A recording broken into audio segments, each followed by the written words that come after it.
أشهد أن لا إله إلا الله وحده لا شريك له ونشهد أن محمدا عبده ورسوله الذي لا نبي بعده أما بعد فيا عباد الله أحباب الله وأحباب رسوله صلى الله عليه وسلم أوصي نفسي وإياكم بتقوى الله فقد فاز المتقون فلا تموتن إلا وأنتم مسلمون فقال تعالى يا أيها الذين آمنوا اتقوا الله حق تقاته ولا تموتن إلا وأنتم مسلمون.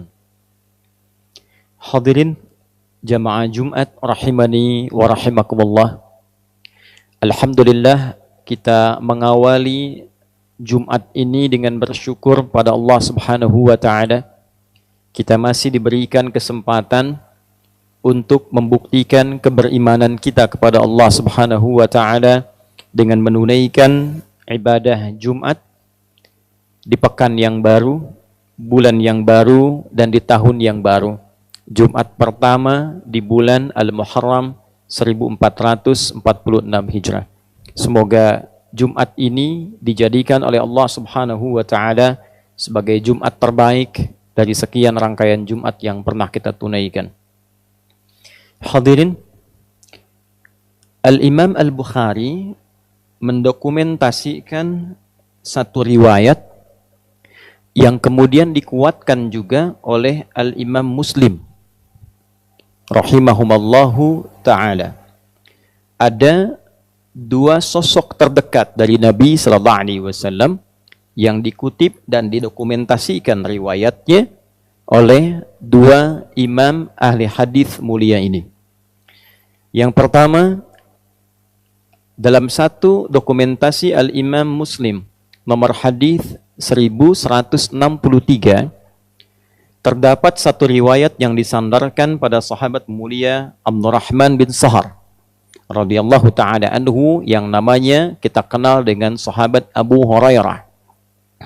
Satu kali beliau mengisahkan bahwa Nabi sallallahu alaihi wasallam pernah ditanya. Su'ila an-nabiyyu sallallahu alaihi wasallam. Nabi sallallahu alaihi wasallam pernah ditanya. Ayyu salati afdali?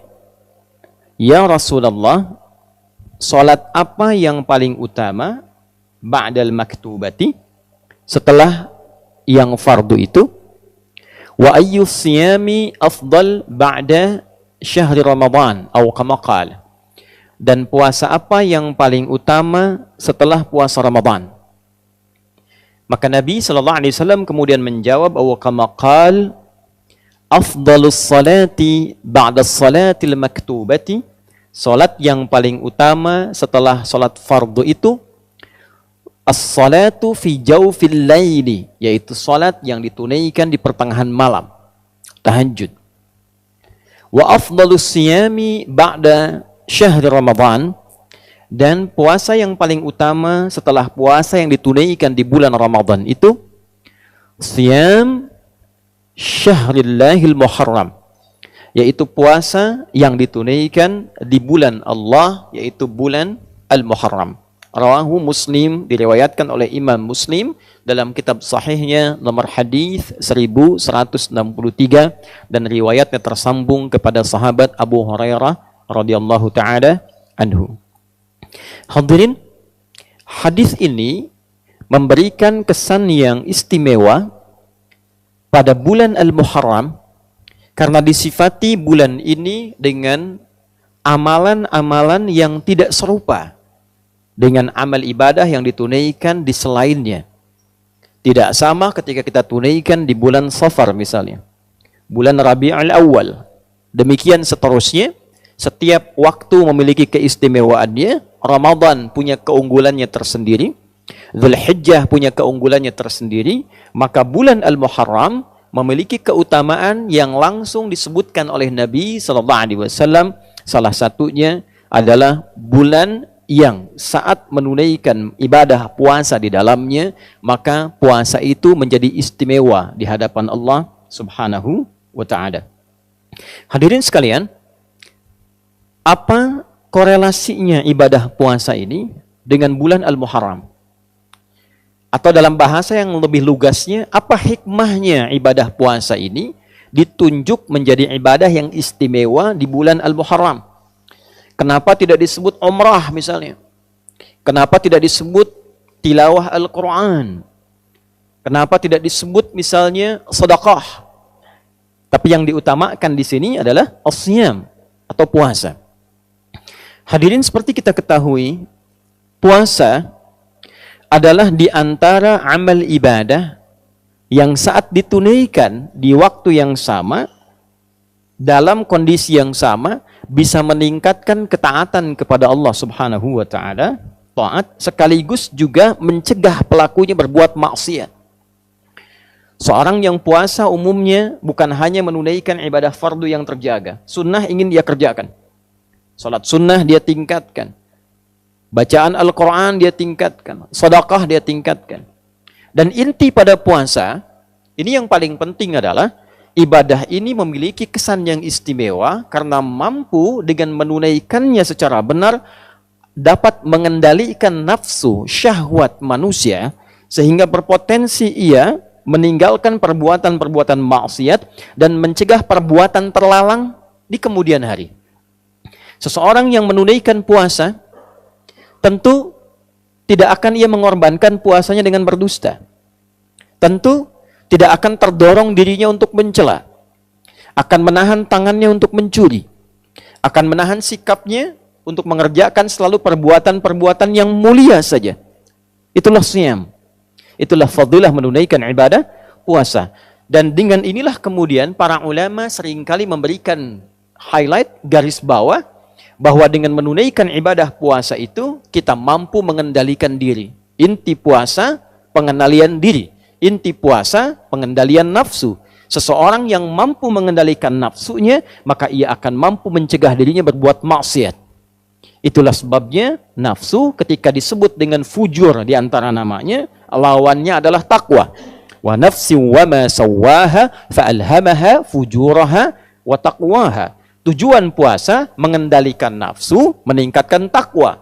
Itulah sebabnya ketika 30 hari atau 1 bulan kurang lebih kita menunaikan ibadah puasa Ramadan, tujuan terbesarnya adalah meningkatkan takwa, mengendalikan nafsu.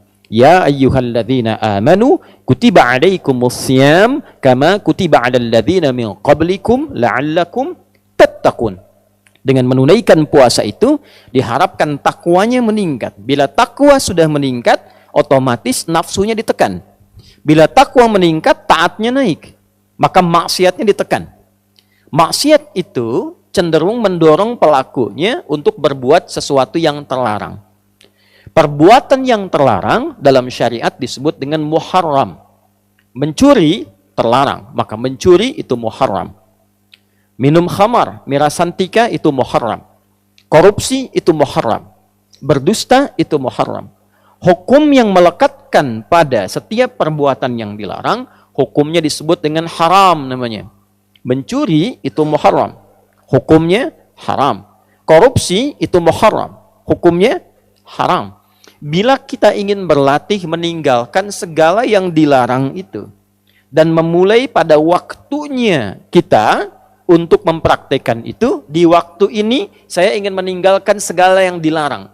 Maka rumusnya diantaranya dalam bahasa Arab, tambahkan al pada nama kalimatnya. Sesuatu yang dilarang muharram, tambahkan al disebut dengan al-muharram. Maka bulan pertama dalam penanggalan Hijriyah dinamakan dengan al-muharram, bukan sekedar ingin mengabadikan nama itu yang memang sudah ada semenjak di zaman jahiliyah, dan jadi konsensus, kesepakatan bahwa bila tiba waktu itu, bulan Al-Muharram itu, maka setiap masyarakat berlatih. Setiap masyarakat mencoba meninggalkan segala yang dilarang. Disepakati oleh masyarakat pada masa itu. Anda bayangkan zaman jahiliyah saja, kalau sudah masuk Al-Muharram, sudah viral dari masa-masa sebelumnya. Jangan bertengkar, jangan saling membunuh, jangan saling menyakiti. Itu ada konsensus. Maka Islam datang mengukuhkan itu, sekaligus memberikan satu sinyal isyarat bahwa tidak ada perbedaan syariat zaman-zaman Nabi sebelumnya yang ditutup disempurnakan oleh Nabi Muhammad sallallahu alaihi wasallam. Itulah sebabnya ketika satu di antara bulan Hurum disinggung dalam Al-Qur'an di surah ke-9 At-Taubah di ayat ke-36 ketika Allah mengatakan inna iddatasy syuhuri 'indallahi 12 syahran fi kitabillah yauma khalaqas samawati wal arda minha arba'atun hurum dzalika ad-dinul qayyim fala tadhlimu fihinna anfusakum.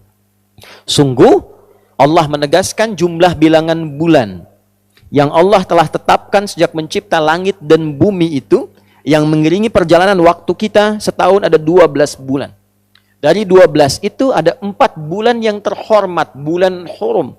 Bulan kita menjaga diri, menjaga kehormatan, mengevaluasi, meninggalkan maksiat. Itulah ketentuan agama yang benar. Maka bila telah tiba di 1 bulan itu, maka jangan sampai kita melakukan perbuatan-perbuatan yang terlarang. Jangan menzalimi diri. Lisan itu fungsinya bicara yang baik. Ketika lisan digunakan pada yang tidak baik, itu zalim namanya. 4 bulan ini 3 berurutan kata Nabi. Thalatha mutawaliyah. Dzulqa'dah, Dzulhijjah, Al-Muharram. Lalu yang keempat bulan Rajab. Bulan yang ke-7 itu yang kita ketahui. Hadirin, bila kita rangkai seluruh uraian ini, ternyata Al-Muharram bukan menjadi penanda awal pergantian satu waktu dalam penanggalan Islam. Tapi Al-Muharram juga komitmen kita untuk memulai hari baru, tahun baru, waktu yang baru, dengan keadaan yang baru yang lebih baik. Bagaimana cara menjadi baik itu? Berhijrah. Apa esensi hijrah itu? Maka dalam hadis riwayat Al-Bukhari diisyaratkan oleh Nabi sallallahu alaihi wasallam, esensi hijrah itu meninggalkan segala yang dilarang oleh Allah dan Rasul-Nya, yang haram-haram. Maka kalendernya Hijriyah, bulannya Al-Muharram, perbuatannya koreksi diri kita, evaluasi diri kita untuk mencoba meninggalkan segala yang dilarang oleh Allah dan Rasul-Nya. Tidak ada cara yang terbaik untuk bisa mengoptimalkan itu dan pesan-pesan yang istimewa tadi, kecuali salah satu amalan efektifnya dengan menunaikan ibadah puasa. Karena saat puasalah kita bisa mengoreksi diri dengan baik. Kita bisa mencoba berlatih meninggalkan segala yang dilarang. Kita bisa memaksimalkan ibadah yang menunjukkan ketaatan kita meningkat di hadapan Allah Subhanahu wa taala. Itulah sebabnya Nabi sallallahu alaihi wasallam ketika ditanya oleh segelintir sahabat, puasa apa yang istimewa, yang utama setelah Ramadan, maka Nabi tidak ragu mengatakan puasa yang ditunaikan di bulan Allah Al-Muharram. Dilekatkan dengan nama Allah untuk menunjukkan keistimewaan bulan Al-Muharram ini. Hadirin rahimani wa rahimakumullah. Apakah utuh puasanya di bulan Al-Muharram ini? Apakah sebagian saja? Para ulama ada yang mengatakan karena Nabi menyebutkan bulan Al-Muharram, maka ada yang menghukumi silahkan. Sebanyak-banyaknya tunaikan di bulan Al-Muharram itu. Ada yang membatasi dengan memberikan keutamaan tanggal 1 sampai 10.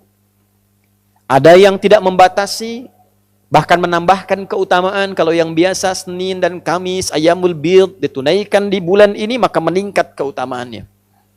Ada juga di antara penanggalan ini satu tanggal yang istimewa disepakati oleh ulama tanpa perbedaan dan riwayatnya tersambung pada sosok mulia lingkup A1 dari Nabi sallallahu alaihi wasallam, satu di antara istri Nabi sallallahu alaihi wasallam, Ummul Mukminin, ibunda kita semua, Sayyidah Aisyah radhiyallahu taala anha.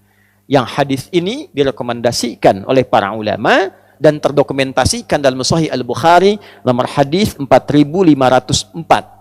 Demikian Imam Muslim mengutip pula hadis ini di nomor hadis 1125.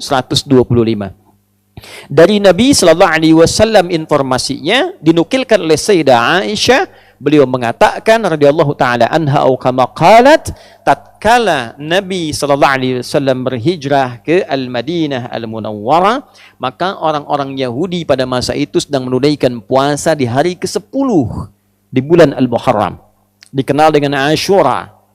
Maka ketika ditanya mengapa mereka puasa, mereka menjawab, inilah hari Musa alaihi salam diselamatkan oleh Allah dari kejaran Fir'aun. Fir'aun binasa, Musanya sentosa. Maka untuk menunjukkan bukti syukurnya, ditunaikanlah puasa sebagai syukur pada Allah Subhanahu wa taala. Ini rumus. Boleh diantara nikmat syukur itu kita tingkatkan dan kita syukuri dengan menunaikan ibadah seperti puasa. Nabi muncul hari lahirnya, beliau puasa. Itulah yang menjadi puasa sunnah di hari Senin. Jadi kalau kita merasakan satu nikmat, boleh kita syukuri dengan meningkatkan ibadah, salah satunya puasa. Hadirin sekalian, maka Nabi berkomentar, saya lebih berhak dibandingkan dengan Musa. Maka beliau kemudian menunaikan puasa, meminta umatnya juga menunaikan puasa sebagai penghormatan pada peristiwa itu. Dan ketika tiba Ramadan, Nabi memerintahkan umatnya memilih, mau tunaikan silahkan, mau tidak juga tidak mengapa. Hadirin, ternyata penelusuran terhadap riwayat bukan hanya peristiwa Musa yang terbebas saja. Nabi Adam alaihissalam turun ke bumi dan diterima taubatnya oleh Allah setelah menyampaikan kalimat indah yang diterima dari Allah, Rabbana zalamna anfusana wa illam taghfir lana wa tarhamna lanakunanna minal khasirin, yang diabadikan di Al-A'raf itu ternyata terjadinya 10 Al-Muharram. Nabi Nuh alaihissalam ketika kapalnya itu yang telah dihantam oleh badai, kemudian muncul banjir dan beliau selamat dengan pengikutnya, keselamatan